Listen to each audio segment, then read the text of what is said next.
Time check, 3:13 in the morning. So ayun guys, ito na nga yung part 2 ng aking vlog. At ito na nga ang mga Borlogs face namin dahil puyat ya. Team puyaters kami kasi naman 'di ba delayed ang flight. Pero masaya pa rin kasi we landed safely. Meron nga pala kami sundo dito sa airport papunta sa hotel. O diba mga ka-freshness? Char. Siyempre, pagbaba ng plane, naghahanap kami ng CR at ito na nga ang sabi ni Ma'am Mai. Ang babae, katapugnet. Yung pambabae daw na CR ay dun sa Phuket. O, diba? Si Ma'am Mai talaga yung mga brains niya, kakaiba yung mga naisip niya. At nandito na nga yung sundo namin. Hindi namin alam na yung driver seat pala dito ay nasa kanan. Sumasakay pa naman si Ma'am Lalis and siya ay nasa front seat. O, diba? Nagkamali siya. Kala namin talaga siya na yung magdadrive, guys. Pagdating namin sa hotel guys, hindi na ako masyadong nakapag-vid kasi 4 AM na. At kailangan pa na yung bumangon ng 6 AM para sa tour. Oh my goodness, o diba? Kaya naman, good morning mga ka-freshness, char. Dito pala sa Ark Hotel kami may breakfast accommodation dito at alam niyo ba guys, napakasarap talaga. Pagdating mo pa lang is pwede kang mamili kung anong gusto mong egg dahil ipagluluto ka nila. Ay naku, napakasarap talaga ng food dito. O tingnan nyo, diba guys? May fried rice, may plain rice. At ang maganda dito, pwede kang bumalik kapag naubos mo na yung nakuha mo. Nakadalawang balik nga ako dyan guys kasi sobrang sarap talaga ng pagkain. Buti na lang dito kami pinagstay sa hotel na to. Sobrang healthy din ang mga pagkain kasi binoboil nila guys, walang fried. Yung egg lang yung fried. O diba, ngiting tuwang-tuwang, sis ko sa food. Di kasi namin in-expect na ganito kaganda at kasarap ang pagkain. Sayang at hindi ko natikman to. Ang sarap daw sabi ni Sis Shane. Meron din silang salad corner. Doon sa mga ayaw mag-rice. Ayan, napakasarap guys. Si Mama yan ang kinuha salad at fruits. O diba? Healthy living. Meron din silang mga pa-pastries and breads. O tignan nyo naman yung ambience guys. Napakaganda diba? Nakaka-relax.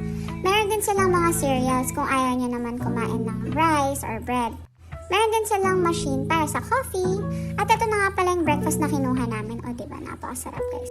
O siguro nagtataka kayo kasi wala sila mamay. Nauna kasi kami nagising ni Shane dyan at bumaba na kami agad para mag-breakfast. Tamang kwentuhan lang kami habang kumakain. O diba, halata naman na sarap-sarap kami sa food, no? At after mga 30 minutes ay bumaba na rin sila mamay. O diba, good morning mga madam! Tuwan-tuwa sila no? Sino ba namang hindi matatawa sa amin? Almost isang oras lang yung tulog namin pero game na para sa tour, o diba? Dumating na nga bigla dyan yung tour guide namin, sinundo na kami, kaya naman, fast forward, ito na, nakasakay na kami sa van. Siyempre, ipapasilip ko muna yung mga sis ko, o diba? Perfect! Ayun nga pala yung tour guide at explain yung pupuntahan namin. Gaganda ng mga sis ko at mga madam ko, diba? Parang kompleto ang tulog. O, pak! Sa pa! Gusto nyo pa? Si mamay nag-aayos po. Sa mga hindi nakakaalam pala, dito sa Thailand, para ka lang nasa Manila, as in parehas na parehas. Ang difference lang is yung left and right nila, dahil baliktad sa atin. Kaya nga kung mapapansin nyo, yung mga driver seat nila ay nasa kanan, unlike sa atin, nasa left. O, diba? At ayun nga, nandito na kami guys. Additional na kaalaman din sa mga balak mag-tour dito, pag nasa temple ka is bawal nakasando or shorts. So if ever man dahil mainit at gusto niyo magsando, dala na lang kayo ng blazer or scarf, basta anything na pwede niyong ipantakip dun sa sando niyo. Ayan, kaya naman sa sis Shane ko, o diba, dinala niya yung kanyang pang cover up na pang tulog na silk, o diba? Shout out sa Shane! Buti na lang talaga at kahit anong isuot nitong sis ko na to ay bagay niya, o diba? Pak! Dito pala makikita namin yung parang malaking statue, parang Buddha ba? Hindi ko alam guys. Hindi ko alam kung monk ba o ano. Basta ayan, tignan nyo, o diba, napakalaki niya. Syempre, pwede ba naman wala kaming picture, o diba? Tapos nag-ikot-ikot lang kami dito sa temple kasi binigyan kami ng free time ng tour guide para i-check out yung place. Maganda naman yung place, o diba? At magaganda yung mga kasama ko, o diba pa? Perfect! Super beautiful ang mga friends ko. Alam niyo guys, napakaganda dito kaso sobrang init lang. Paggabi, umaabot ng 30 to 35 degrees Celsius at sa hapon naman, umaabot ng 50 degrees Celsius. Kaya sa mga magbabalak pumunta dito guys, dala kayo ng mga sunblock and cap or kahit ano na pang cover. Syempre, pwede ba namang walang picture taking? Ay, ganda, oh. Pak! Post na po. Ay, ginaya ni Ma'am Lali, oh. Pang Miss Universe to kasi ang post ni Madam, kaya ginaya namin, oh, diba? O, syempre, nakakita naman ng perfect spot. Oh, pak! Picture ng picture. Ganda ni Mamay, oh. Tuwan-tuwa pa sila, eh, no? Kasi kahit sana may makita kami magandang spot, picture lang kami ng picture, diba? Enjoy lang every moment, oh, diba? Umikot lang muna kami ulit at nakakita na naman kami ng ibang spot na maganda. Parang ibang temple din to eh, pero hindi ko kasi sure yung mga pangalan guys, sorry ah. At ito na nga, syempre pwede pa naman walang picture taking ulit. Pak! Perfect! O diba? Instagram ready ang mga pictures. So ito, next temple naman na napuntahan namin. Ay ganda oh. Tuwan-tuwa yung mga kasama ko kasi buti daw nag-vlog ako, diba? Napansin ko nga na parang sila lang lahat ang nasa vlog ko eh, oh. Kasi wala ibang mag-video sa akin guys. Kaya sila talaga ang center ng vlog ko, oh, diba? At ayun nga, natapos na yung unang temple na napuntahan namin. So lilipat naman kami dun sa isa. Ito yung Golden Mount Temple. Napakaganda din dito guys, yung mga pictures namin the best. Buti na lang yung tour guide namin, magaling din siya mag-picture. Kaya yung mga pictures namin talaga namang pak! Oh, diba? Hindi ko alam yung mga story ng mga temple na to guys. Basta ang alam ko lang, photo bomber si mama sa picture ko na yun. Diba? At ito na nga, akyatan na. O diba, nakikita niyo ba yun? 344 steps to guys. Naloka nga kami guys kasi at the end of day, nakita namin sa mga smartwatches namin na nakaka 10,000 to 15,000 steps kami per day. O diba, sulit na sulit talaga ang tour. Para kami nag-workout ng 1 week. Charot! At ayun na nga, habang paakyat, sinabihan ko si Shane na videohan naman kami. Pero di ba tinutok pa rin niya sa kanila? O di ba? Hindi na sila yung laman ng vlog ko, guys. O, at ito na naman sila. O, di ba? Gaganda, o. Ang ganda na pa-falls dito, o. Di ba? Pak na pak ang mga itsura kahit hingal na kami, guys. Sino ba namang di hingalin? Paakyat yan tapos napakainit, tirik na tirik yung araw. Buti na lang at very pretty faces sa mga kasama ko kaya nakakawala ng pagod. O diba? Kahit hingal na yung mga yan. O, diba sa mamay pagod na. At ito na nga, nakarating na kami. Siguro mga pang 150 steps na to guys. So, pagod na kami. Pero kalahati pa lang yung naaakyat namin. Ang dami nila dito ng mga parang bells and gong. Dito daw parang pangtaboy ng stress or problems, ganun. O, syempre picture muna, charot. Hi, Ma'am Lali. O, hingal yan, o. Pagod, sobrang init, guys.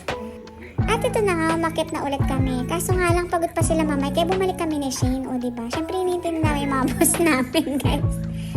Hala, o, hingal na si mamay. Diba kung mapapansin nyo, guys, nakalilim kami. Pero yung lilim na yan, ay naku, guys, napakainit pa din, walang hangin. Parang feeling nga namin, mapiprito na kami dito, sobrang init. Dito yata lahat tinutok ni Lord ang sun. Char. At ito na nga ipapasilip ko sa inyo ang view.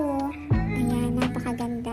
O, diba? Mas lalang gumanda dahil sa mga friends ko. Si Shane, no, lagi naka-heart sign kahit pagod na pagod. At ito na nga, medyo mataas na kami dito, guys. Diba? Sobrang init. Pero syempre, kahit mainit, picture muna. Perfect. Ayan na nga, nakapasok kami sa loob ng temple. Mostly, ganito lang talaga itsura ng mga temples nila. Okay na rin nakasama sa tour para makapasyal, diba? Ikaw ba naman mga 344 steps? Oh, itsura ng mga pagod. Pagod ang mga sis ko. Sobrang init, diba? Pero worthy naman kapag nakapunta ka na sa tuktok. Actually, may itutok-tok pa nga to, guys. Kaso yung packet sa tuktok, hindi na nakayanan ni Mamay and Shane kasi nga sobrang init. And ang sakit na rin sa paa. Tingnan nyo naman yung nakit namin, diba? Sobrang taas. Kaya naman kami ni Ma'am Lali, sinilip lang namin. At dyan nga kami pumasok, guys. Kung makikita nyo yan, iikutan lang namin yan. Hindi naman namin alam na pare-pares lang para itsura ng mga statue. O alam lang namin, guys. Hindi na kami pumunta, diba? Pero carry na rin, pandagdag din naman sa vlog. O, paikot-ikot lang kami dyan, guys. O, diba? Paikot-ikot lang. At nung makakita kami ng up sign, doon na nga kami umakyat. At ito na nga yung nasa pinakatuktok. O, diba? Ang ganda. Hindi ko alam kung ito na ba yung Golden Mount Temple o ano. Basta yan. Maganda naman. Madami ding mga tourist na pumupunta na dito. Alam niyo kayo, sobrang init talaga. Promise talaga sobrang init. Feeling ko, umitim ako dito sa lugar na to. At nakakita nga ako ng gong, kaya tinry ko. O, diba? Pang. itapo niyo po ang problema. Diyos ko dahil. At syempre naman, binidyohan ko rin si Ma'am Lali para matry din niya yung buong. O diba, pinastop pa muna niya yung tunog. O, pak! Pak! Pak! O, Ma'am Lali, tama na yan. Diba? Perfect na yon. O, yan. Pagkatapos nga nun, ay bumaba na rin kami dahil meron pa kaming susunod na stop na pupuntahan. Guys, nakikita niyo ba yung araw? Diyos ko, sobrang init. Eto nga, nung time na to, nagkahiwalay kami ni Ma'am Mai and Ma'am Lali. Magkasama lang kami ni Shane. So, ang ginawa namin, alam niyo na, picture taking guys. O, diba? Pak! Ganda ni Sis, o, kahit haggard. Hindi namin alam na yung binabaan pala namin is sa likod ng temple. Kaya naman lakad galar kami papunta sa harap. At ayan na nga sila, Ma'am Mai. Nakakatuwa kasi may free juice kami na makukuha galing doon sa tour guide. Nakakapagtaka lang kasi yung mga flavors kakaiba. Kaya nagtry ako yung chrysanthemum. Tinikman ko kahit hindi ko alam. O ayan. Gusto mo yan ha? Sige, tikman mo. Kaso guys, di ko nagustuhan yung lasa. Lasang hindi ko maintindihan. Diyos ko.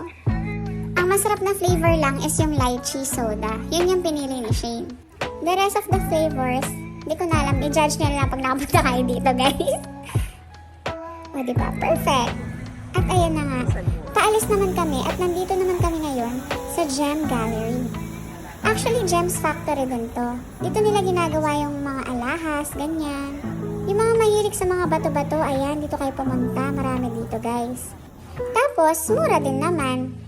Kaso nga lang sayang kasi dun sa mismong jewelry store, hindi pwedeng mag-take ng pictures or video. Kaya hindi ko mapapakita sa inyo. So, ito lang muna yung mapapakita ko, yung sa factory. Kung saan ginagawa yung mga gems. O, diba? Nakikita niyo ba yung mga workers nila? Ayan pala yung mga sinasabi kong mga bato. Diyos ko, yan, napakagaganda. Parang sightseeing lang yung nangyari dun sa gem store. Kaya naman, lumabas na rin kami at ang linabasan namin ay dito sa cafeteria. So, naghintay lang muna kami ng kaunti at hinatid na rin kami ng tour guide namin dito sa Central Mall yata to. Hindi ko alam. Basta katapat ng Big C Supermarket at katabi ng Platinum Hotel. Hindi ko sure kung Central World, Central Mall. Diyos ko, basta ang laki. Diyos ko, napakaganda guys. Punta kayo dito para makita nyo. At ayun, nakikita nyo ba yun? Yung street food market. Diyos ko, napakasarap ng mga pagkain. Pero syempre guys, makikita yun na yun sa part 3 ng vlog ko. Kaya naman abang-abang guys. Bye!